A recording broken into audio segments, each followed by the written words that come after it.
Bonjour à tous. Cette sidra que nous lirons cette semaine s'appelle Béalotra.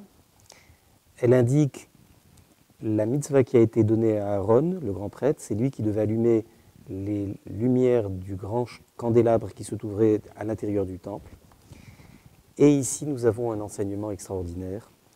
Précisément au lendemain de la fête de Shavuot, qui a célébré le don de la Torah, nous avons cette paracha magnifique qui nous dit Béalotra et anerot. Lorsque toi, Aaron, tu élèveras les flammes sur le candélabre, et Rachid dit Ad sheteh shalevet olam elea, jusqu'à ce que la flamme s'élève d'elle-même. C'est-à-dire, toi, tu illumines, tu attends que la flamme s'élève d'elle-même, et bien sûr, ensuite, tu te retires et la flamme brûle par elle-même.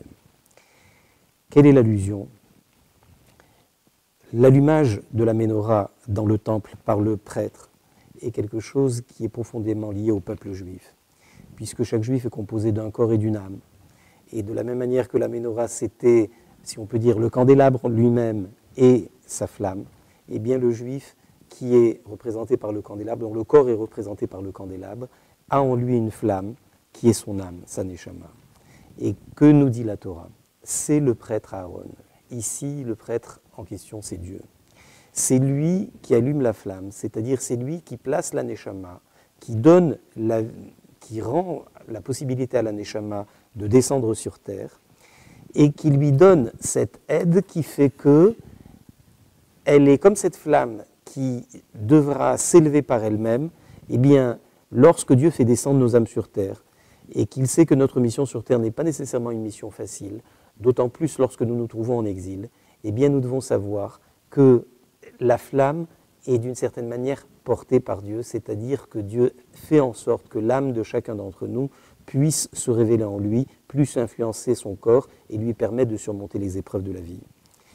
Mais à ce moment-là, on peut se poser une question, si finalement, dans notre judaïsme, dans notre vie quotidienne, dans notre vie tout court finalement, nous sommes portés par Dieu puisque c'est lui qui est en train de faire en sorte que la flamme s'allume, alors à ce moment-là, quel est notre mérite personnel ?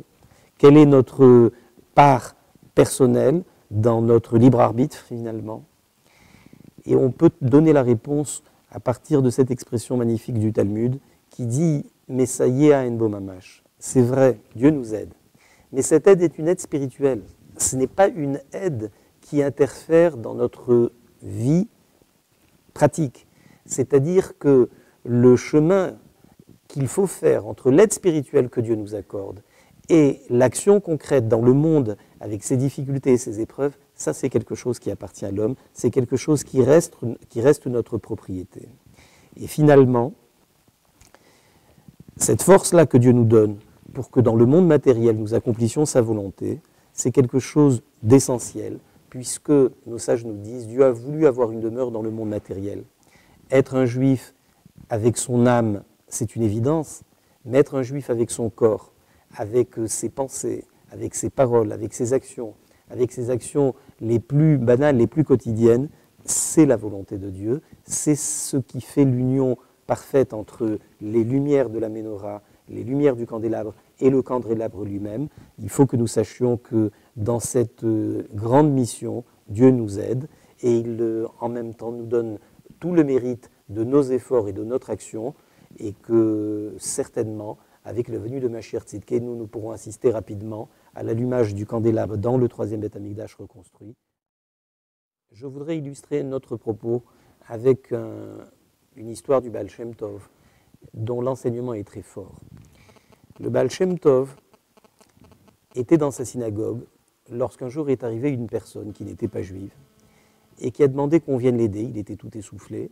Et que lui était-il arrivé ? C'était un pauvre cocher dont la voiture s'était retournée, c'est-à-dire la charrette s'était retournée, le cheval était sous la charrette et il n'arrivait pas à relever sa charrette et par conséquent le cheval risquait de mourir. Donc il vient vers ses élèves, vers les élèves du Baal Shem Tov dans la synagogue et il leur demande de l'aide. Mais les élèves du Baal Shem Tov étaient certainement dans un moment de prière ou dans un moment d'étude et c'était un moment où il leur était difficile d'intervenir. Et le cocher, qui n'était pas juif, lorsqu'il les a entendus dire « nous ne pouvons pas », il leur a dit, ce n'est pas parce que vous ne pouvez pas, c'est parce que vous ne voulez pas. Et là, le Baal Shem Tov a dit cet enseignement extraordinaire qui est que la parole que l'on entend, celle qui est par la providence divine parvenue à nos oreilles, même si elle parvient d'une personne qui n'est pas juive, en fait, elle est porteuse d'un enseignement. Chacun de nous doit toujours se poser la question, est-ce que ce qu'il a l'impression de ne pas pouvoir, est-ce que c'est quelque chose qui lui est réellement impossible, ou bien n'est-ce pas quelque chose qu'au fond de lui, il ne veut pas vraiment? Et lorsqu'il s'agit de progresser dans le judaïsme, se poser honnêtement cette question, c'est l'aide indispensable dont on a parlé, celle qui nous permet à chacun de nous d'arriver à vouloir et d'arriver finalement à pouvoir. Au revoir à tous et merci.